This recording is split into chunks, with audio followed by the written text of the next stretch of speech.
What's going on, y'all? My name is David or David, and I go by the IGN Best Elise NA. I am a gold/plat Elise main, and I have been having a ton of fun taking her in the mid lane instead of the usual jungle Elise route. As of right now, my win rate on her mid lane is over 70%.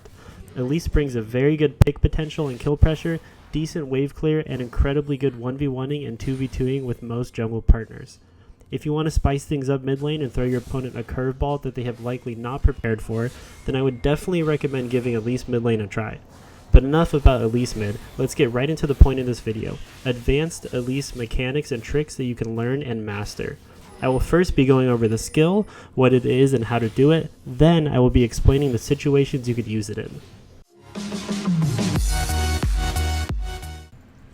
So really quick, before I get into how to do this move, I want to talk about why you would want to do it instead of just, say, flashing then Eing.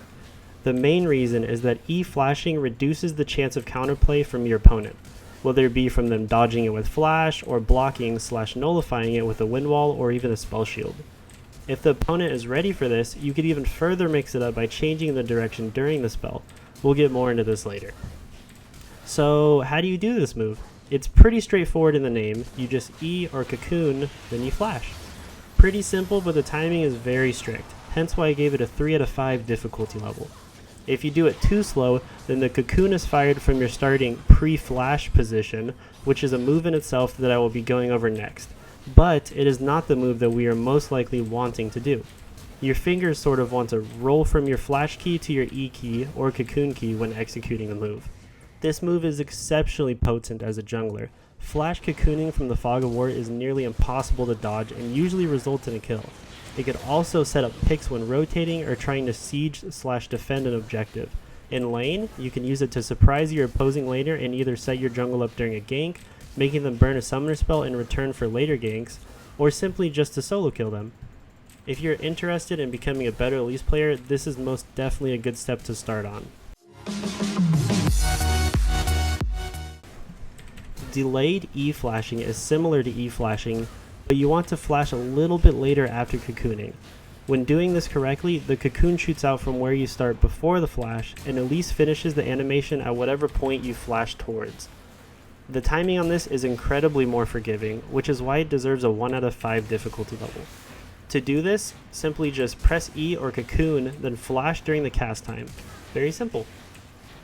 Even though this move doesn't give you the range and surprise factor that the non-delayed E flash gets you, this move is much easier to do, more flexible when executing, and more importantly, you are ready to act just a little bit faster because your cocoon animation is mostly done before your flash, making you able to follow up quicker with the shorter animation after your flash, if that makes sense.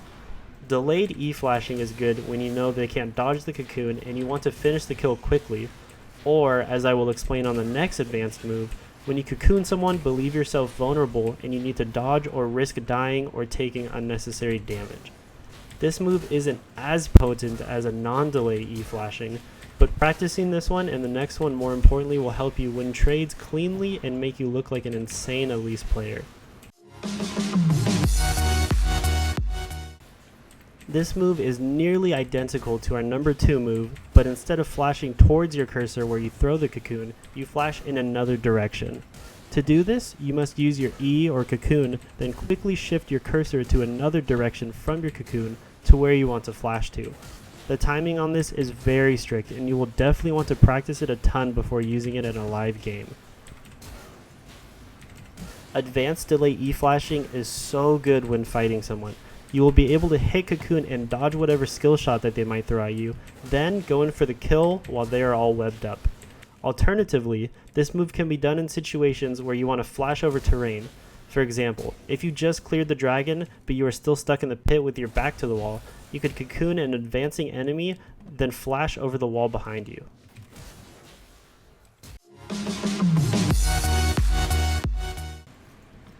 Elise's passive is, when you use a skill in your human form, you generate a charge which summons a spider when you turn into your spider form.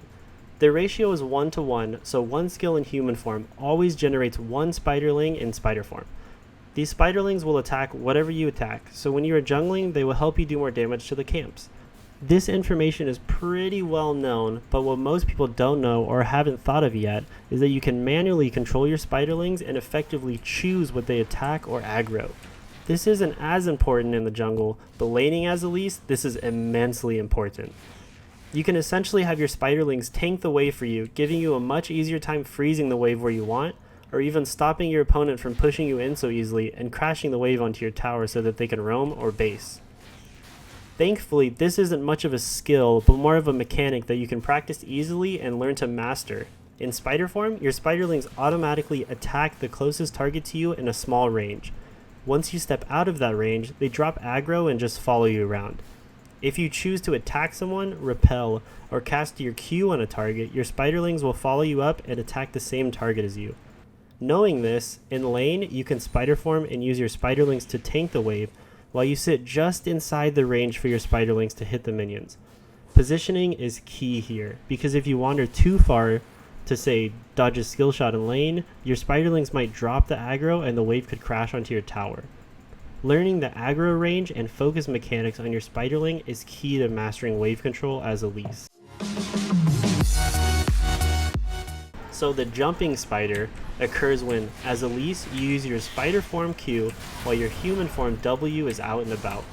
Similar to your spiderlings, your W volatile spiderling will jump to your Q target and attack them along with you. This move works even if your volatile spiderling picks up a target and chases them, so as long as it doesn't explode before your Q hits. The jumping spider can also explode on targets in the way, on its way to the target that you queued as Elise.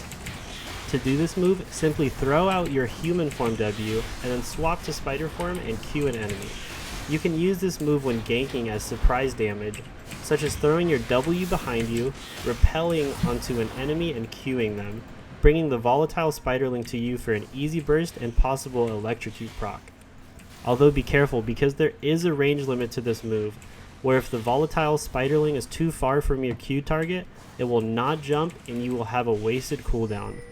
Using this in lane can help you nab CS, clear the wave, poke, or even just trade really well and repel to avoid a trade back.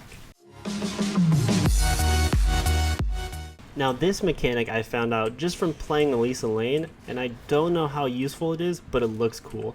And if you're a madman enough to go AD and run Tiamat, you can essentially have a ranged Tiamat just like the old days. To do this, all you need to do is throw a ranged auto attack, then cancel into your spider form before the projectile hits. If you are in spider form while the ranged projectile from your human form hits, it will proc the Tiamat splash because it's as if it was a melee auto attack. This can help you CS, I guess, if you built Tiamat, but mostly just used for saving a minuscule amount of time from canceling your auto into your spider form. This can help in trades where, for example, you cocoon an auto attack cancel into spider form and then auto them, but other than that, this move isn't too useful. So that's about going to wrap it up on the video of advanced Elise mechanics from me. If you guys know of any more Elise mechanics or other crazy cool things, just let me know in the comments below and I might just do a video on it. If you guys like the video, go ahead and please give me a thumbs up and subscribe to the channel. It helps me out a ton and I appreciate it a lot. If you don't want to miss any future content, please just go ahead and karate chop that notification bell. That's going to make it so you don't miss any future videos. Also, don't forget to leave me a comment on this video on what your favorite mechanic was. Mine was most definitely number 3, the advanced delayed E-flash. It just looks super cool, super flashy, and it can just turn a really good trade into a really great trade. So yeah, that's going to be it. Thank you guys for watching the video. Bye!